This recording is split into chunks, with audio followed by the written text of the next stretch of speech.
I have lived in this house since my husband passed 8 years ago.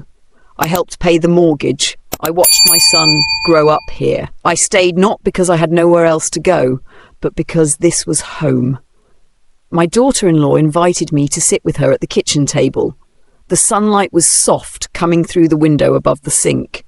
She smiled, stirred her coffee, and spoke in a voice so calm it almost felt rehearsed. "I think it's time you lived on your own now."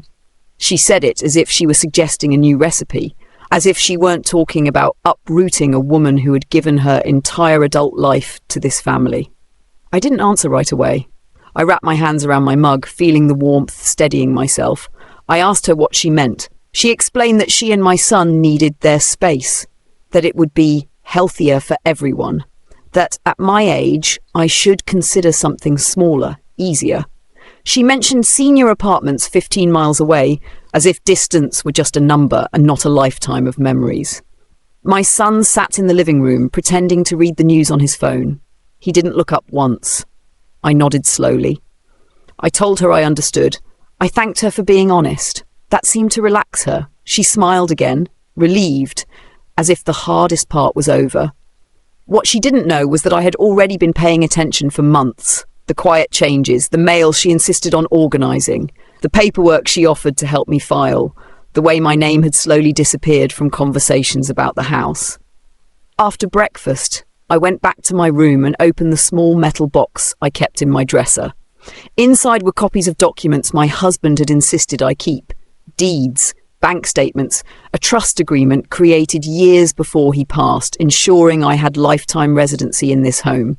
That afternoon, I called a lawyer, not to fight, not to threaten, just to confirm what I already knew. I wasn't a guest in this house. I was protected. That evening, I joined my son and daughter-in-law for dinner.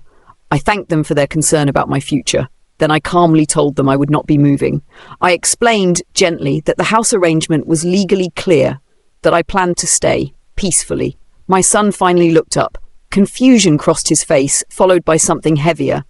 Realization. No voices were raised. No accusations were made. There was only silence. Later that night, I sat alone in my room. I didn't feel angry. I felt clear. Boundaries, I realized, are not walls. They are doors we decide when to open. Family can hurt you quietly with smiles and soft words, but dignity doesn't require permission. It only requires truth. If this story resonated with you, please subscribe to the channel and like this video. And to see the full story unfold, click the link at the bottom left corner of the screen or check the description below.